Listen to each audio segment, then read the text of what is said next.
ਅਸਲਾਮ ਵਾਲੇਕੁਮ ਰਹਿਮਤੁਲਾhi ਵਬਰਕਾਤੁਹੂ। ਅੱਜ ਇੱਕ ਵਾਰ ਫੇਰ ਕਾਜ਼ੀ ਆਸ਼ਿਕ ਇਲਾਹੀ ਸਾਹਿਬ ਸਾਡੇ ਨਾਲ ਨੇ। ਅੱਜ ਜਿਸ ਤਰ੍ਹਾਂ ਕਿ ਸਾਨੂੰ ਪਤਾ ਹੈ ਕਿ ਹੁਣ ਤੀਸਰਾ ਅਸ਼ਰਾ ਜੋ ਹੈ ਰਮਜ਼ਾਨ ਸ਼ਰੀਫ ਦਾ ਉਹ ਸ਼ੁਰੂ ਹੋਣ ਵਾਲਾ ਹੈ। ਤੀਸਰੇ ਅਸ਼ਰੇ ਦੇ ਵਿੱਚ ਕੀ ਕਰਨਾ ਚਾਹੀਦਾ ਹੈ, ਕਿਹੜੀਆਂ ਮਸਨੂਨ ਦੁਆਵਾਂ ਜਿਹੜੀਆਂ ਬੰਦੇ ਨੂੰ ਪੜ੍ਹਨੀਆਂ ਚਾਹੀਦੀਆਂ ਨੇ, ਕਿਹੜੇ ਵਿਰਦ करने चाहिए। ਆਪਾਂ ਅੱਜ ਸਾਰਾ कुछ पूछांगे काजी आशिक इलाही साहब तो।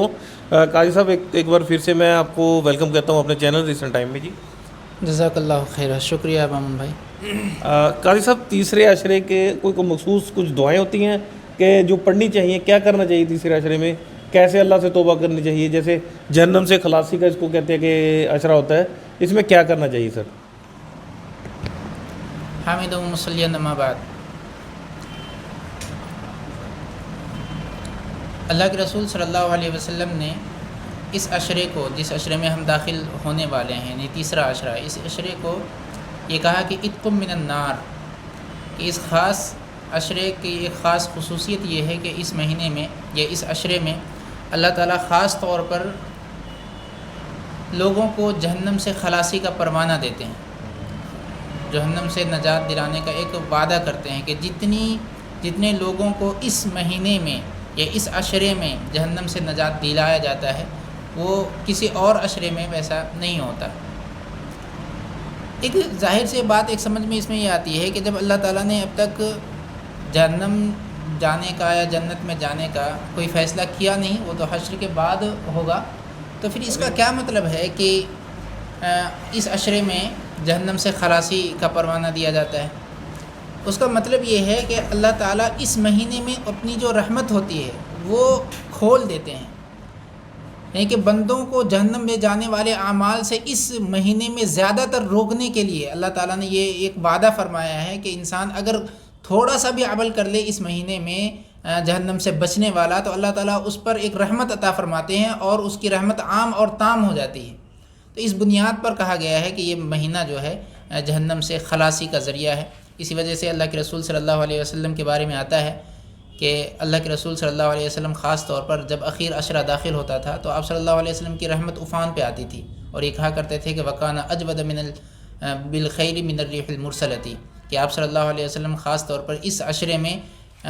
इबादत का अहतमाम और खैर व भलाई के कामों का अहतमाम इस कदर करते थे जैसा कि तेज़ तुंद तूफ़ान हो, कि जिस तरीके से तेज़ तुंद तूफ़ान जब चलती है तो हर किसी को मुतासिर करता है, खा वो महल में रहने वाला हो, खा वो झोपड़ी में रहने वाला हो, खा वो शहर में रहने वाला हो, देहात में रहने वाला हो, बल्कि ज़िंदगी जहाँ पर भी गुजारने वाला हो इंसान, हर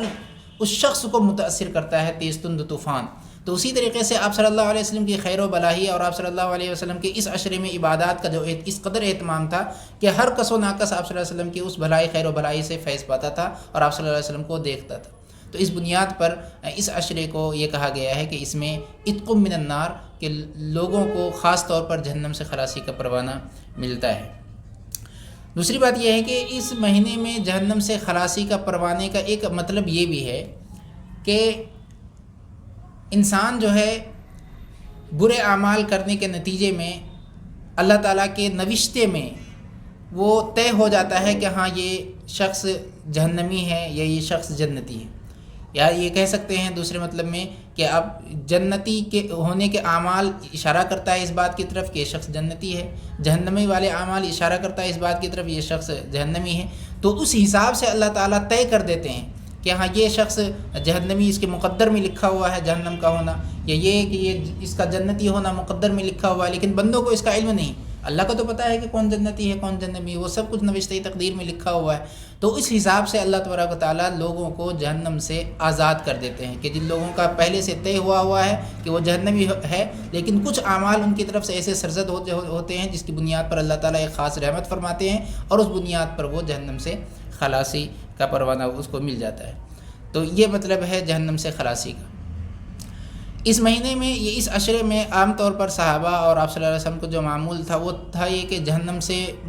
पनाह मांगने का जो कसरत से वो पनाह मांगा करते थे और इस पर अमल किया करते थे। आम तौर पर इस ताल्लुक़ से ये वजीफ़ा है कि अल्लाहुम्मा अजीरनी मिनन नार, अल्लाहुम्मा अजीरनी मिनन नार, कि अल्लाह हमें जहन्नम से बचा लीजिए, हमें जहन्नम से बचा लीजिए। तो इस तरीके की दुआएं और जहन्नम से बचने वाली जितनी भी दुआएं हैं उसके साथ साथ इंसान को इस ख़ास अशरे में جہنم سے بچنے والے اعمال سے اجتناب کرنا چاہیے. صرف دعاؤں پر اکتفا نہ کرے کہ ہم صرف دعا کر لیں اور جہنم سے ہم بچ جائیں، ایسا نہیں ہے. جہنم میں جانے والے جتنے بھی اعمال ہیں، اللہ کو ناراض کرنے والے جتنے بھی اعمال ہیں، خاص طور پر رمضان کے تو ہر عشرے میں اس کا اہتمام کرنا چاہیے. لیکن چونکہ رمضان کا اخیر عشرہ ہے تو اس عشرے میں خاص طور پر اس کا اہتمام ہونا چاہیے کہ انسان ان بری باتوں سے یا ان چیزوں سے جو اللہ کو ناراض کر رہی ہو، یا ان چیزوں سے جو لوگوں کو تکلیف دینے والی چیزیں ہوں. کیونکہ اللہ کو ناراض کرنے پر تو انسان کی معافی آسانی سے ہو سکتی ہے. اللہ کی بارگاہ میں آپ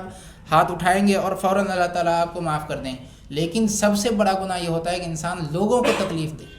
لوگوں کو تکلیف دینے میں اللہ تعالیٰ ایسے گناہ کو اس وقت تک معاف نہیں فرماتے ہیں جب تک کہ انسان خود معاف نہ کر دے. تو لہٰذا یہ گناہ حقوق العباد جو ہے، لوگوں کو تکلیف پہنچانے سے، خواہ وہ لوگ مسلمان ہو غیر مسلم سے کوئی فرق نہیں پڑتا. آپ کی ذات سے کسی شخص کو بھی اگر تکلیف ہو رہی ہے تو جب تک کہ وہ شخص آپ کو معاف نہیں کرے گا تب تک اللہ تعالیٰ اس کو معاف نہیں کرتے. تو لہٰذا ایسے اعمال سے بچنے کی سخت ضرورت ہے. تو اس عشرے کا تقاضا یہی ہے کہ ان اعمال سے بچ کر کے اللہ تعالیٰ سے جنت کا پروانہ لیا جائے. شکریہ جی، بہت بہت شکریہ قاضی صاحب.